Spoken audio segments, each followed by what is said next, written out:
Mama Rachel and Catherine Kasavuli's son.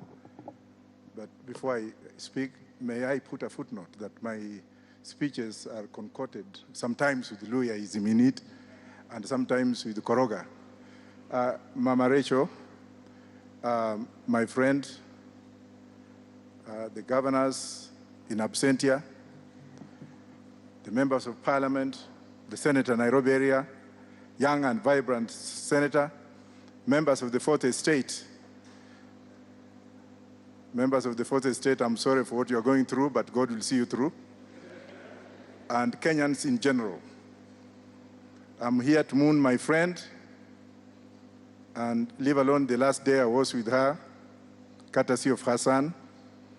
I don't think whether there's any other person who knows Catherine more than I do. Because in 1976, both of us were from Wands. She was in Ngara. Maybe I thought it was St. Teresa, Sicily. She was in Ngara while I was in City High School. And we are neighbors. By that time, I had just graduated into a full grown-up chokora from Hare Krishna Temple. And that went on until 1979, when both of us sat for East African Certificate of Education. She sitting, I think, in Ngara, and I sitting at the City High School. And ever since that particular time, I used to see her, and I used to go to Leonard Mambo Motela's home in Ngara, just next to City High School, trying to find out how I would meet my sister. And her brilliant, bright color made some of us to go and look like her. I think most of you, those who are in my generation, might have come up in a generation of ambi. Wakati nilikuwa tunajipaka ambi. And I put on my first ambi just because I wanted to attract my sister. I hope she's hearing. And that's a story for another day. And for my friend, Mr. Koreshi, I met you in London so many times, together with Topi Liambila. I think at that time I was a grave digger in Highgate Cemetery when I was in exile. Stories that can be told and will be told very soon. And I'm also very happy to see my friend here, George Aladwa, who was my first client when I became a lawyer. I don't know what happened, but we shall visit that another day. On top of that, also I have Honorable Gimose, a man who came briefly in exile. He met me in Maryland. And what we did with Gimose, may I thank the Lord that God is real. Tulikuwa tunafanya kazi ya kuchunga watu na kuchuna watu, though we were educated.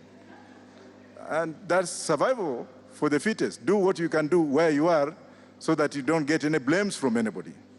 I've also had heart-to-heart discussion with Raila Odinga and his wife, Min Piny. We have had heart-to-heart discussion recently with James Orengo in Western Province. And we also had heart-to-heart discussion with the Honorable Soti here. And we have also had heart-to-heart discussion about the running of Nairobi City, of which I know that we have been blessed to have two young men who are running Nairobi. But they are facing a lot of fragile fidelity of the obvious. Mr. Jalango, are you there? Honorable Jalango? Okay. My prayers to my sister is, if she woke up today and she found out what's going on in Nairobi, what would she say? She has died of a disease that is curable. And that's why I stood up with the marijuana debate. I was not talking of the smoking aspect of it. Otherwise, Jamaica would be a multi-million-dollar country, or corporate country. I was talking of medicinal that cures cancer, that cures COVID, that cures other maladies. It comes from marijuana. Israel and Canada today, the leading countries in the world, together with Pfizer, a pharmaceutical company, they have drawn their economic perspectives on the growth of marijuana for commercialization, industrialization, and medicine. When I speak in this country and I say, let us move to another generation of economics, people think I'm a mad person. I'm doing my second PhD anyway. It's my 14th degree, so they can think of what they want to do. But having practiced law in the UK for many years, having practiced law in the United States for many years, and practicing law here, and having done much of public health, I exactly know what I'm talking about. Let us look at a way and means of treating our people. Cancer is treatable. People rush to India to be treated because of cancer, and what they're treated on, the medicine that is given in India, is all made out of marijuana.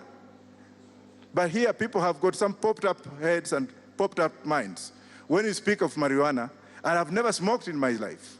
I've never smoked or touched a cigarette. I have never eaten meat. I've never taken alcohol. I am 64 years old. And when I speak of what I'm speaking about, I know what I'm talking about. I met this young man when I went to see my sister in hospital. And we were chatting with my sister, and I was like, maybe, I'm about to go, maybe somebody somewhere needs to do something about this thing. Let us find out about research. Let us find out what we can do to arrest cancer. My own sister died the other day in MP Shah Hospital because of breast cancer, something that could have been treated. Let us take this message very seriously, members of the Fourth Estate. I know most of you never understood me. You never did your proper research, but I would like you to do your research and to know that this country does not belong to one tribe only. It belongs to all of us. And for those who are agitating that Nairobi should be a zoned area for some particular people, let them forget it and let them think that we can as well move to Isiolo and have a new capital of this country. With those few words, I'm very grateful again to Mama. Oriyomuno Mama, oli Mama wanje, unono mwana wanje, unono mkhana wefu, nakhandu khokhuluwo, nekhuma khutyata kata bandi babolamba khurule Nairobi, wakwende huko. Asante sana. Let's appreciate his